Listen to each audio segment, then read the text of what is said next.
Hello and welcome to Follow Everton. Just we've got some Australians here on our Saturday night, giving you guys, I believe it would be a 3 p.m. in the UK. So it's not exactly a midweek. What I was going for is the midday, and I typed it in wrong. But it is the middle of an international, I guess, fortnight, you should say. So we are in the middle of the gap that would be a 2 week break from Everton football, but that would be kind of surprising to say nothing's going on at Everton. I don't think the fans would have anything to do with it. We always look for something to be going on, but the reality is there is a lot happening, Adam. So, what's the first thing we want to kind of go over? Possibly some international duties. Okay. So, what's your favorite of the duties? Well, there's been a little bit of a whisper that Iliman Ndiaye has been injured on international duties. Now, not sure on the severity of how big it is or how long it could potentially be, but how many weeks. But if it is, he's going to be out for a bit, then I think that would be a massive blow for us going forward over the next couple of game weeks, because he's been an absolute massive ray of sunshine for the Everton fans and the Toffees, and I think everyone, I think a few people call him, all the training grounds call him Silky Illy or something. So Silky Illy, maybe. Yeah, sounds like a rapper. Yeah. So, but you've seen him play. He's got a lot of skill. The boy can dribble. So, which is something we've lacked for a long, long time. And yeah, if the rumors are to be true that he is injured for quite some time, like there's potential like that. Who we can start talking about who's going to be filling in his absence. Who would you think will come to mind? Well, I'll put it this way first, and I will get back to your point. It is always tricky when it comes to international duty with players that are injured. That he got subbed off, and there was a rumor that he was injured. I don't think they said he was injured when he got subbed off, but because it's not the Everton training staff that are looking after him, they have a lot of the, I don't know, in this case it'd be the Senegalese fitness team. They don't really know him that well. I'm sure they're not running MRIs on him the day before he goes back to Finch Farm. So I guess it's hope and wait, and we hope for the best. But to your point, Adam, he's right now. I think if there's any player I would get on the back of my shirt. A little while ago, I thought Onana until he was kind of going out the door, and I was like, McNeil, no. I think Njai, especially contracted for a while, he's that player for me right now that I'm really seeing. If he's the new Everton future, I'm all in. And seeing him out for an extended period, the question then becomes: can anyone actually replicate his ability to turn on a dime, composure on the ball, and have good strikes? I don't think we have anyone. You could say that Jack Harrison can be on the left. McNeil has done better in the 10 right now, but we do have a few players that are left-footed. If we did put Harrison, who is relative to McNeil, good on his right foot, to his natural left foot, we then have the opportunity to either put a Ashley Young out in that position because we don't have the depth. You maybe put Roman Dixon in an advanced position or Patterson as a right mid. James Garner, I think, would be a failure in that spot.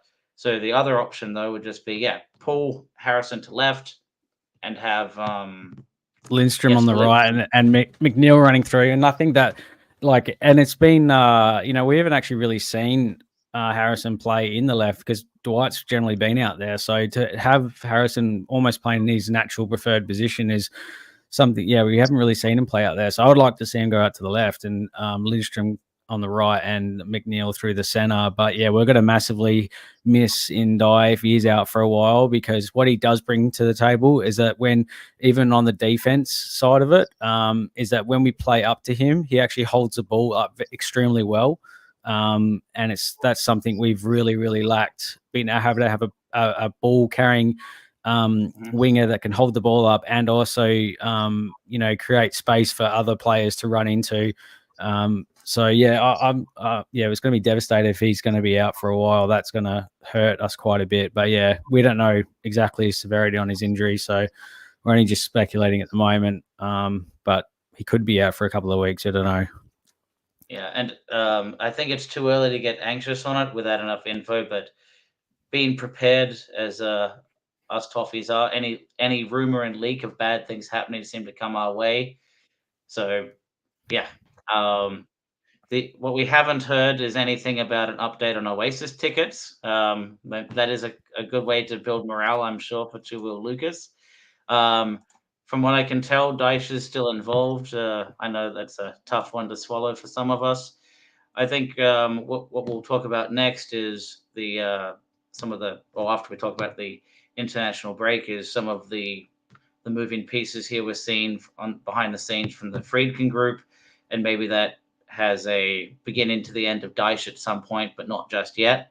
I will say, though, when you talk about respite, that's absolutely right. We need someone that can carry the ball. If we are playing this low block, holding on for dear life when we, should be doing something different and better. But if we do that, giving the ball to Njai, takes a few players on and he needs to be double or triple team from time to time, giving other players the opportunity to shine. Maybe Abdoulaye Doucouré is in the back post and heads in like he did. Granted, it was offside from that James Garner cross last week. But then you have some other players that are a little bit more freed up, or it's just simply giving respite. And you know who is talking about needing more of a respite? It's strained gluteus maximus James Tarkovsky in an interview this week.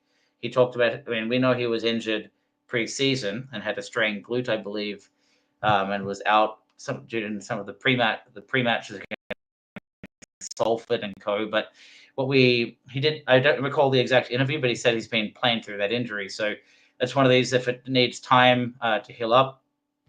Do you think Tarkovsky has earned his spot to keep? Do we think if Tarkovsky is out and Branthwaite is back in, who do you choose?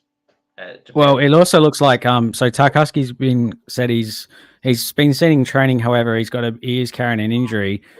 We don't know how bad that is after 2 weeks. Maybe he's got a bit of time to get through that, and Branthwaite as well. But hypothetically, if Branthwaite and Tarkovsky are both out, what sort of partnership do you think they can put together? And in my opinion, it'd probably be someone like Keno and O'Brien. And we haven't seen too much of O'Brien, but I think he's got quite a bit of potential, and he's a really good playmaker as well, and he can pass the ball quite well. I wouldn't say he's anywhere near as the type of player as Branthwaite is at the moment, because we've obviously seen him quite a bit. But yeah, I'd like to see O'Brien in there.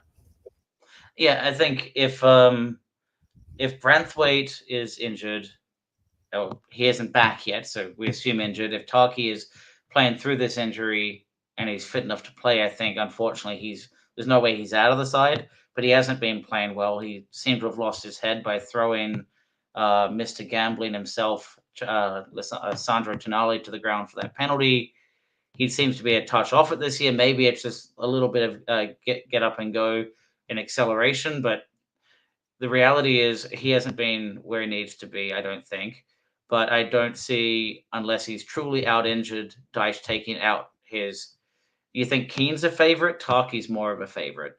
But what I'm also noticing a lot, it's kind of when you have two play a bit like watching DCL and Beto together. They just butt heads and get in each other's way a lot, and especially the way we do set plays, like especially defending crosses and everything else. We have a few large bodies in the middle. Tarky and Keane are two of those, sometimes with a Doucouré in there as well, and then a few players blocking the runners. And if those guys bump into each other enough, it's just free headers all over the place. So I think whoever tees up with Tarkovsky needs to not just awkwardly bounce into him, and Keane seems to cause. Yeah, I think the partnership between Tarky and Keno has been hurting us quite a bit, because whenever they seem to play, we struggle because they don't have the pace.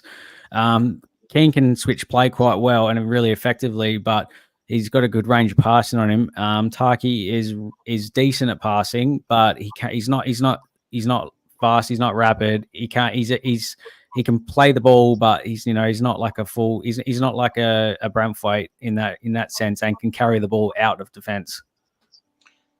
Yeah. So Emma's made a good point here, and I think it's certainly up for debate. And I would say I'm not sure better. In some categories better, some places worse. I think Keane is better on the ball. more. He doesn't win as many headers, especially up front, but he is a lot more composed and more menacing up front. And he hasn't given as many sloppy goals away as I thought he would, but he still looks really uncomfortable committing in for challenges. And the second I saw Branthwaite come back in against Crystal Palace, he was intercepting the ball left, right, and center in a way that Keane looked afraid to do, just in case he missed a tackle. So there's something about Keane where he's still playing a very reserved game in a way. Maybe that's because it's like, don't make a mistake, and he's playing cautious. But I don't think we're seeing a top form Michael Keane either. I think that, but on the flip side, is it better than Tarks? I think Tarks has dropped, and they're both basically a 5 out of 10 this season for me. But I'm not sure. If you're wanting a reliable defender versus a goal scorer, I think you bank on Tarks getting back up to form rather than keeping with Keane. If I had to choose. Yeah.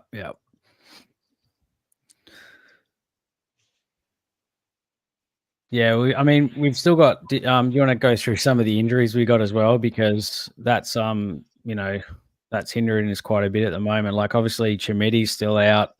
Coleman, we don't really know his return yet as well. Miko's been in and out since the start of the season, really. Patterson's had like 6 months off, so it's going to take him a few games and under 21 games to get him back in as well. And then Broyo, he hasn't even obviously featured for us yet after getting that loan from Chelsea. So we've got some issues, don't we? Yeah, we certainly do. But it seems like, at least, if Dyche is going to be playing at low key, Mikolenko and Branthwaite are not far off. Maybe it was, let's not strain anything before this international break and make it worse. If that's what the decision was, guess what? We got lucky on a 0-0. Yes, we could have gotten a penalty, but in reality, they were punchless, but that was lucky to us.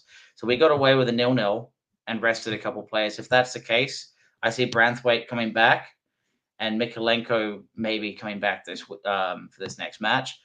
You got a point about Patterson. The fact that he's played 60 minutes each for both of the under 21s. Yeah. So to me, that's suggesting he'd be capable of a start with an Ashley Young fill-in for the final 30 minutes if he's looking gassed. If we wanted to go that route, he's starting to get some legs under him, and now he's got another 2 weeks of being with the squad that aren't, playing internationally. So take away Pickford, so you've got João Virginia in goals to practice your setup. You've got Michael Keane and Tarky, Ashley Young. Maybe you're giving some opportunity for Nathan Patterson to kind of work with that squad during this break, because the back four outside of Pickford isn't getting any international duty. So maybe that's a good time for him to kind of get brought back in. In reality, I've enjoyed I want to see more of Roman Dixon if I had to pick, but that doesn't. Yeah, I would agree. I'd agree as well. I wanted to see him in at right back. I mean, James Garner, to be fair, his last game against Newcastle was decent. I think the game for Crystal Palace, he was I didn't think of it too much, but yeah, he played decent against Newcastle. I thought he had a good game. All right, so the final bit on the international round, Ghana Gabe pitched in, I think, for about 30 minutes for Senegal. Beto, we'll talk about a little bit later on about a rumor for a move, but he has got his first cap for Guinea-Bissau, so credit to him. It's surprising in my mind that he hasn't played before, but maybe that was a personal choice, because I feel like a Premier League borderline starter not getting a cap. He was probably trying to get into the Portuguese team. Yeah, maybe that's it. A bit like might be a bit challenging. It might be when some of the English players move country to a secondary location, or who was it? Damari Gray moving to Jamaica might be similar. Yeah. So that's on the international front. Do we want to talk about? We just teased the Beto piece. So do we want to talk about some of the transfer ins and outs leaks before we talk about some of the organizational updates from the last week? Yeah, sure. So I've just seen a link that linked Beto to AS Roma. obviously with the Friedkin Group coming in, there might be quite a few twos and fro's between the two clubs, because we were linked with Tammy Abraham as well pretty highly. So yeah, there's been a bit of a link with Beto. However, he's on pretty high wages, so that's added a fair bit of complications to it. So yeah, we'll just have to watch this space with that. It's a pretty loose link at this stage, but there's a possibility that something can happen there. I've seen you're always going to hear. I think all the Everton fans will speak about it as well. A potential return for Richarlison from Tottenham, because I think we sold him for was it 65, 50 between Sometimes emotions to hurt. Tottenham, yeah, In that range. Originally bought him for 40 from Watford, so they're saying his price could potentially drop to about 35, and we might be able to pick him up for that. So yeah, that would be a watch this space situation as well. But I mean, for him to come back, I think that would be a huge boost as well. I think every Everton fan can agree that he'll be welcome back. He'd be welcome back. If I was putting on my Brian Devil's advocate hat, what I would say is, do we really need another injured player worth a lot of money right now? Because we need someone to impact the squad right now. Because how long's he been? He's been out this entire season, right? I forgot the injury, but he's been out the entire time. I would love to see him back.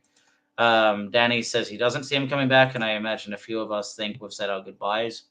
I'd be happy for him to pitch in, but what? This is Everton, though. We seem to get the cases that require a bit of attention. So it's just probably a thing that we've been attracted to. I'm not sure why, but it's not something that I would agree with. But yeah, it's just a link I've seen.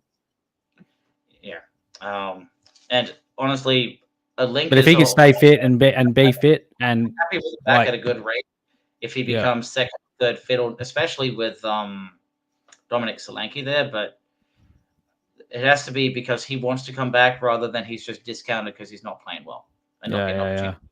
Injured, so it's a bit tricky. But yeah, I think that's going to be a good segue here. So we're talking about AS Roma. We know that Dan Friedkin has agreed to buy Everton after the non-exclusivity runaway comes back, and there's been a few things, some exciting updates throughout the week. So I think, let me find some comments here that fit to this. Be a good move for Friedkins to get fans on side. I think that would certainly be possible. But is that just is that bringing Rooney back just for the sake of all feel goods, but it didn't actually help the organization long term?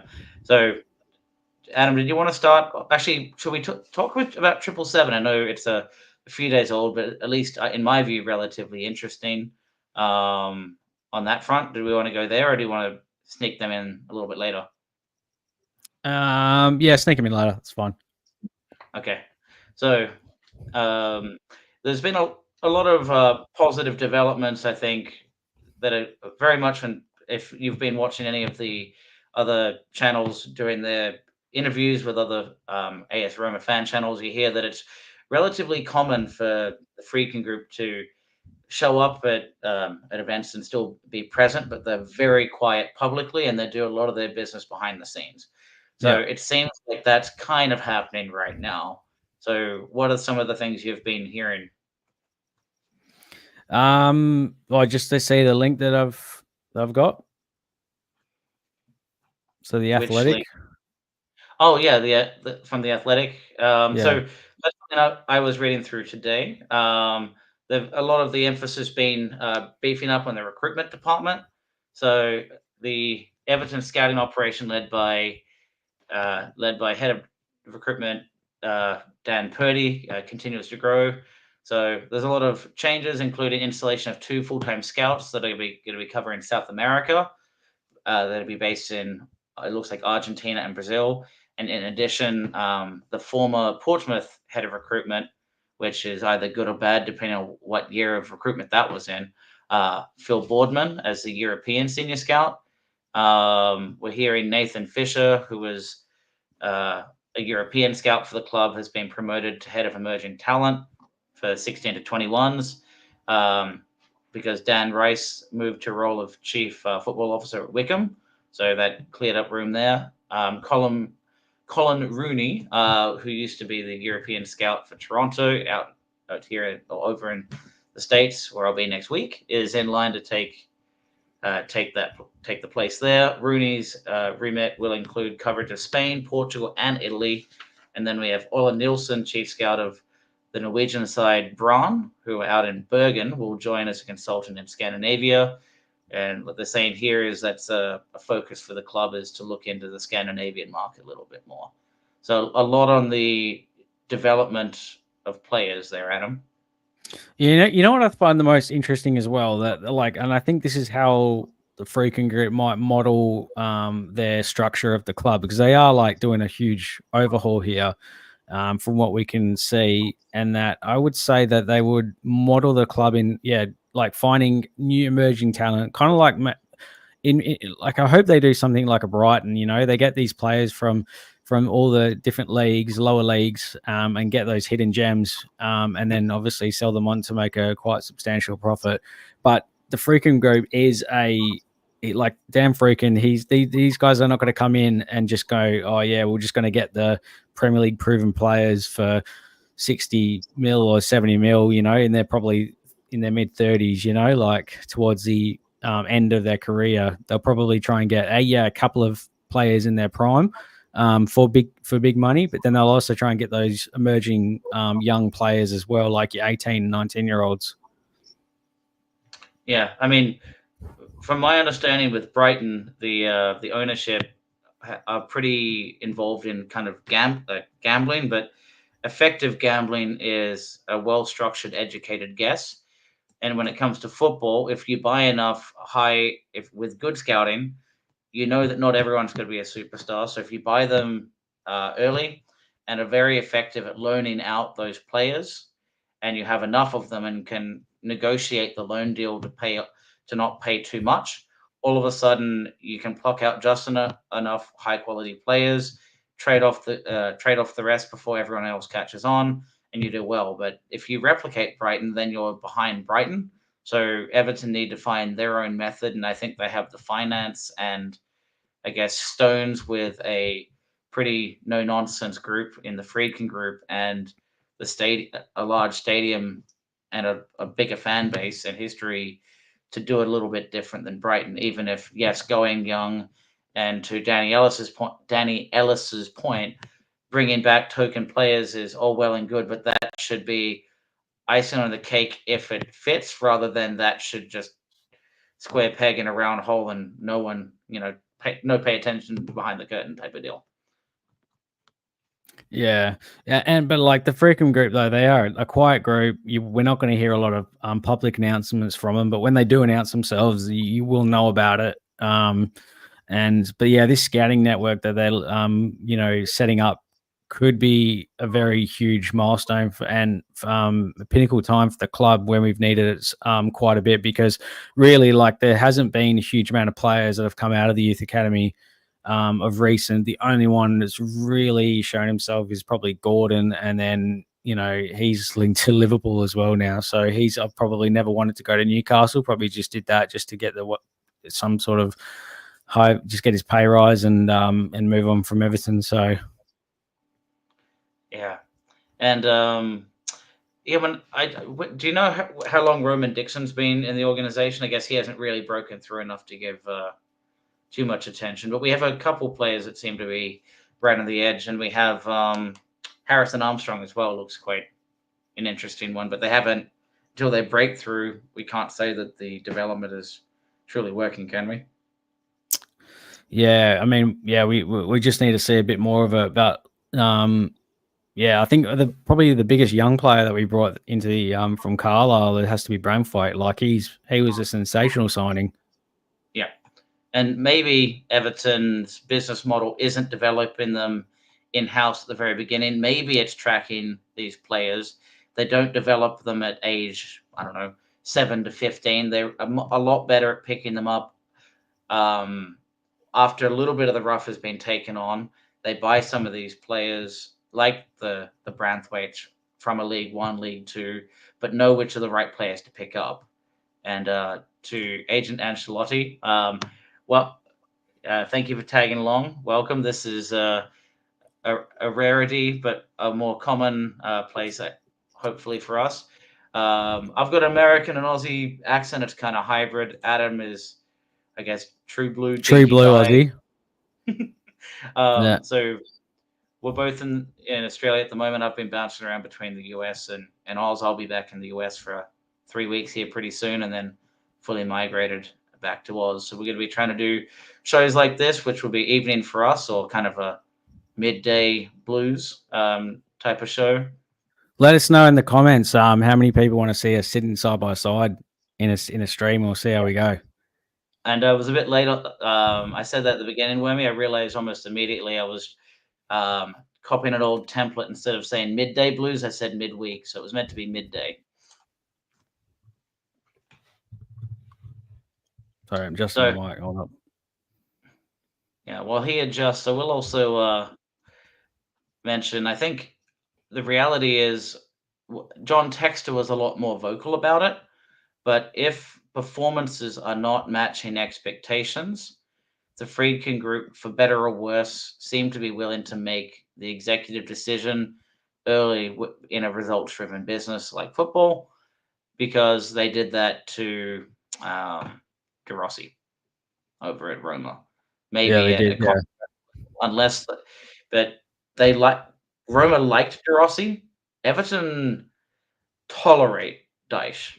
They can appreciate and say, thank you for doing what you did. Can you please go when we have a new stadium? You did what we needed you to do. I don't think they're going to have the same fear of we're not going to go to the streets or not show up for the first 40 minutes of a match because we respect Dyche ball to that level. I don't see that as a repercussion of if Dyche goes because they want to progress the club. So hopefully that's not a hindrance long term when it comes to reshaping how Everton recruit, bring young players in, blood them, as you might say. Yeah, there's been quite a few different links, in terms of managers. Like Graham Potter's been linked, Moisey's been linked, Southgate's been linked. There's been a few. In my opinion, I would like to see Potter as our manager. That's what. Yeah, tolerate is a kind word, Peter. Yeah, so now that we've gotten to that piece, the other, and it's not always really clear, but they're saying we're making more progress and nearly done on the stadium, but nearly done doesn't make me feel all gooey inside, because until it's over, it's not over. A lot of this seems to be dragging on indefinitely, but it does seem like we're making progress every day. They were showing those new TVs at the new ground, and there was a video that I think came out today, where they were showing someone kind of doing a selfie on the phone, walking on the sand. That looked quite good too. But yeah, there's a few being linked to Southgate scares me. I think I'm not sure that's an improvement on Dyche. Everton. England looked. Yeah, England looked pretty average for most of the tournament, even though they got to the finals, but they still were playing.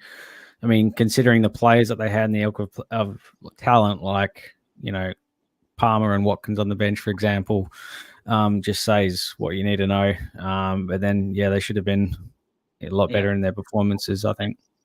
And Potter changed Brighton from being a relatively low block conservative team to being part of an organization that brought in the young talent, as we've been saying. So maybe he's perfect front man for either Thelwell stays or some new director of football comes in after this audit and the purchase comes through, hopefully in November, December, before January, and movement can happen.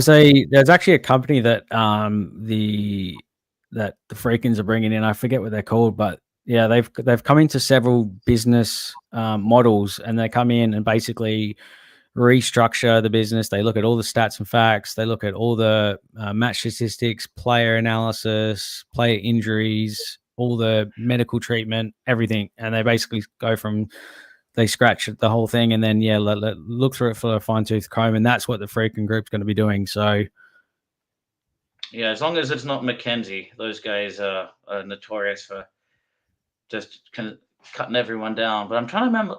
Yeah, I'll have to see if I can find that before we finish up. But that because is that's a going to be interesting. That will be a big that will show the Friedkin Group what they're in for if they get an actual non-linked sort of organization that's going to be contracted by them to come in and do an audit on the club. I think we really need something like that. Yeah, so I think that sounds really exciting. Again, depending, you can make statistics that tell you what you want to see. So you need to have the right mindset and commit to a plan for a little bit. And at that point, we're looking pretty good. So I think, generally speaking, there's a lot of optimism. The title today of the video was really going on that or the graphic, sorry, that yes, we are making progress. We're doing the right things behind the scenes, but the football on the pitch is still really uninteresting, underwhelming. I like doing video analysis. I did a rewatch today and got so bored, I decided I have nothing exciting to talk about other than we can't defend on our back post. So I gave up on doing a video analysis. I lost entirely interest after trying to rewatch it. So that's me enjoying this stuff, saying I'm really struggling to pull anything exciting out of games like the one, this 0-0, other than it was emotionally a battle. There's not too much exciting on the field right now. We're hardly getting by. We're aging. We're scoring more goals, but we're leaking. It feels like we're going to get 15th, 16th again. We have to just make improvements, and it's going to be slow. Yeah, I think the only exciting thing we've got really going for us at the moment, Chris, is that Follow Everton stream is now happening in Australia in Australian time with you and me. I think we're the first Aussies to do it. Yeah, and in case you're wondering, we both identify as Australian first. So on our LinkedIn, we instead of he, her, we identify as Aussie. And to Wormy's point, thanks for liking and subscribing. For those that are new to the channel, we go live through Facebook, X/Twitter, and YouTube. If you want to be more involved in helping the channel grow, YouTube subscription is where the ad revenue comes in. And if you want to be a little bit more involved than that, you can be a continuous member where you can choose how much you want to contribute through that link. So you have to go through the computer on YouTube to do it. Then you can become a VIP member, which allows you, if you are a VIP member, you will actually see that come up on the screen, especially on YouTube. You'll actually see a different icon. It'll be a various EFC badge and things of that nature. But a lot of that is keeping, or the lights on is a little bit of an exaggeration, but there is a cost to even us streaming on here. So any contributions are appreciated, but of course not necessary. So yeah. The speculation behind Ndai is he's possibly injured from international duties. The severity of it is unknown, but there is a rumor that he's been subbed off. A capital L. Well, it's a good thing we're only versing a team with a capital I on the weekend, huh? But that'll be interesting. And I know we're going to have some pre-match conversation. We might have a follow-up with Chad in a couple of days here, looking at sort of the season so far and doing some forecasting.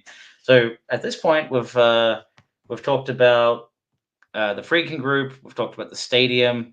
I know Peter said don't talk about 777. I will say there is a positive about 777. Those guys have gone bankrupt. The negative, though, is there's still finances associated with Everton, but that finance, the 777 is tied in with ACAP, which are the ones that funded them at the beginning. So it's not 777, but it's it appears to be a better run organization handling their costs. And what's the current debt we have on that with them, Adam? I believe it's about 200. Okay. So there's a New York court where the insurance and investment group ACAP, which has assured the former would-be new owners 777's debt position in relation to Everton, has been sued by London-based investment firm Leadenhall for fraud. So there's a lot of attention there. So that's the scary part. But outside of that, They have agreed to deal with the ACAP, who are taking on 777's disastrous structure and debt. They've agreed to deal with the Friedkin Group, but must now share details under terms of non-disclosure with Leadenhall and the court before their decision is made on all of that. So we've got to hear about those legal findings first. So there's some positive that it's not 777 anymore, and I guess my gut was always these guys just seem sketch. That it's just dirty money that's going to come back and bite us. So the earlier we can get all of that liability squared away and it's not on Everton's hands anymore, the better. And the Friedkin Group are the best group, I think, to handle that financially and chipping away at debt. So yeah, and Emma pointed out, it was about 200, and then 66 has to be repaid. So that's a massive win for the club. That's absolutely huge. So yeah, I think it's about it, Chris. I think we've covered everything we wanted to talk about. Yeah. Did we want to talk at all about Man City and how that tied in? No, let Man City be Man City. They'll play in the championship next year. Yeah. It's the only thing for us to pay attention to, other than we realize Rodri's first game back will be against Watford. It could well be. I don't know if you can be double relegated. I think the main thing for the reason to pay attention to all of this is, well, perhaps Burnley. I mean, if Burnley get promoted, don't start. I think the main thing for Man City is they have a whole bunch of clever lawyers, and they're able to tease out these little things that, in the right situation, they would turn on a dime and say they're unlawful in the other direction. But what they've done is they've said, we can now, a lot of organizations can, it's more open for like a stadium investment. So we can put in potentially more money into a naming rights deal than we could before. So there's a positive on that front, but they're scrutinizing buying shares or kind of bypassing bank loans and things of that nature. But to read more on that, I think there's more qualified people than us that have documented that. And every time I read it, I look cross-eyed. Yeah, fair enough. All right. So I think until next time, thank you, everyone. Appreciate you guys jumping on to a midday end of the week or middle of the week where football hasn't happened for about half of the cycle. In this case, 1 week in the international break. So until next time, please like and subscribe.